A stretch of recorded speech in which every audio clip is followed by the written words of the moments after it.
একদিন মালতী তার গরুর জন্য জঙ্গলে ঘাস কাটতে যাচ্ছিল। হঠাৎ পাশের এক বটগাছের ডালে একটি জাদুকরী তোতা বসেছিল। সে মালতীকে দেখে বলল, ও, এই মহিলা কত পরিশ্রমী! আমি বহু বছর ধরে দেখছি। সে প্রতিদিন সকালে জঙ্গলে আসে আর তার ভেড়ার জন্য তাজা ঘাস কেটে নিয়ে যায়। কিন্তু একটা ভেড়া কতটাই বা দুধ দেয়? এতে তো কেবল ওদের বাড়িতে সামান্য ক্ষীরই হয়। তারা বিক্রি করবে কি? আমি তো এক জাদুকরী তোতা, কেননা আমি হরিণ হয়ে ওদের বাড়ি যাই। আমার জাদুর ফল আর মোহর দিয়ে তারা আরামে জীবন কাটাতে পারবে। এই মহিলা খুবই দয়ালু।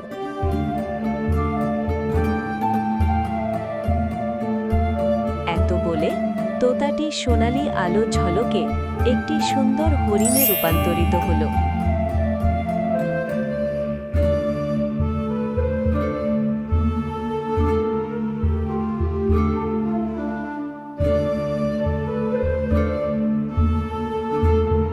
তারপর সে মালতীর কাছে গিয়ে বলল, হে দয়ালু মহিলা, এই জঙ্গলে আমার কেউ নেই।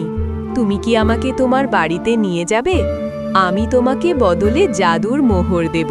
মালতী অবাক হয়ে বলল, এ কি? আমি কি স্বপ্ন দেখছি? এই হরিণ তো কথা বলছে। আগে বলো, তুমি কথা বলছো কিভাবে? আমি তো কখনো কোনো হরিণকে মানুষের মতো কথা বলতে দেখিনি।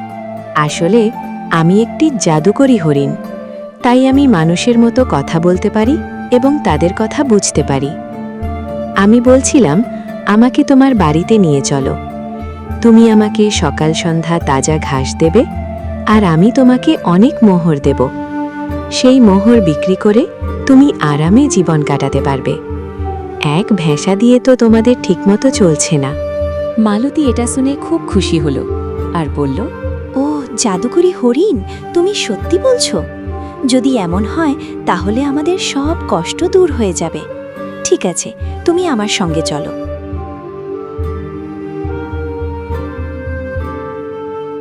মালতী হরিণটিকে নিয়ে বাড়ির দিকে রওনা দিল।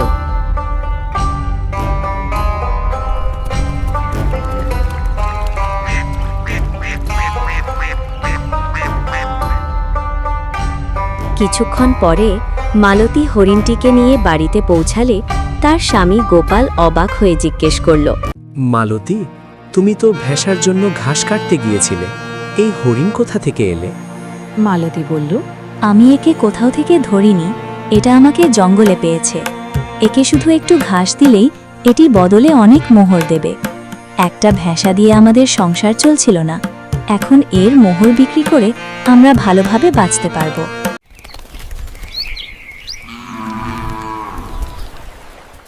সেদিন থেকে তারা প্রতিদিন জঙ্গল থেকে হরিণের জন্য তাজা ঘাস আনতে লাগলো।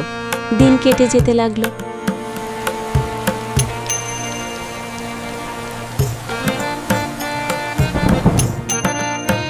কিছুদিন পরে গোপাল গ্রামের সোনার দোকানের কাছে প্রতিদিন মোহর দিতে যেতে লাগলো।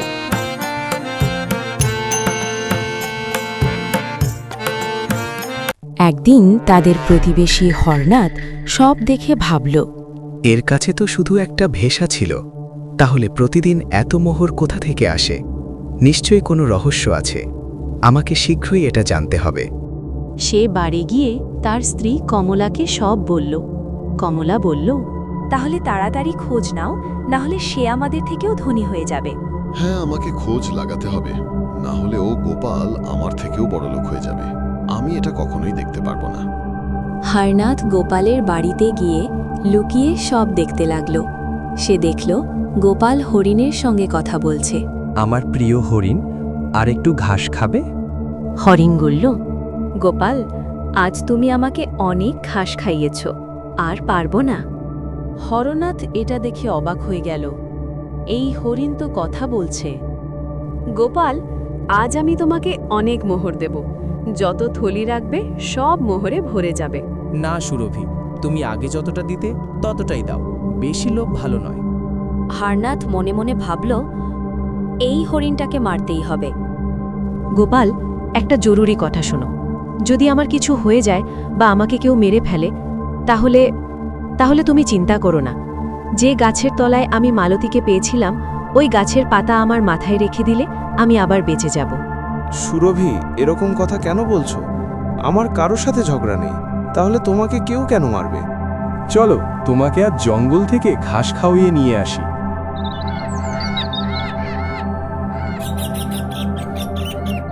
পরের দিন গোপাল হরিণটিকে জঙ্গলে নিয়ে গেল।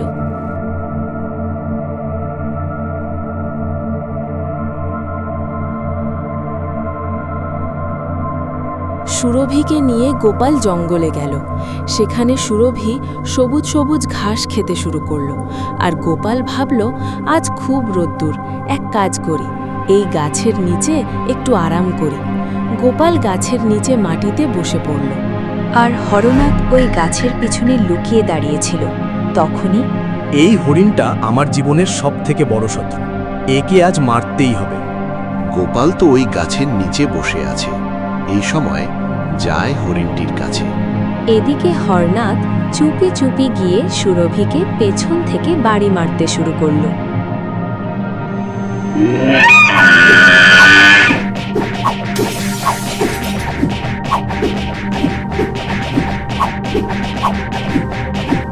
গোপাল হরিণীর চিৎকার শুনে ঘুম থেকে উঠে পড়ল এবং তাড়াতাড়ি তার কাছে গেল। সেখানে গিয়ে দেখল হরিণটি মারা গেছে। ও হে ভগবান, এটা কি হয়ে গেল?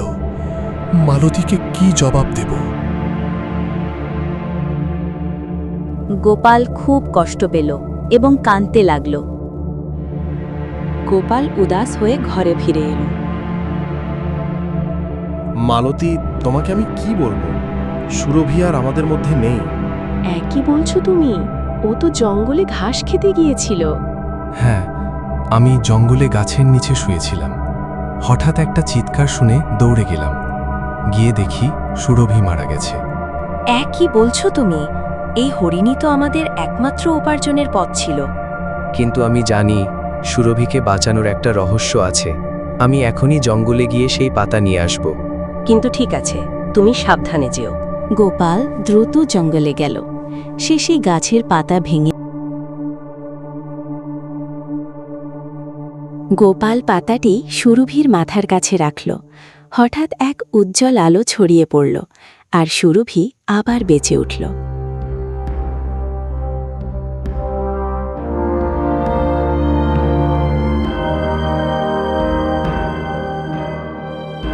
সুরভি, তুমি বেঁচে উঠেছ।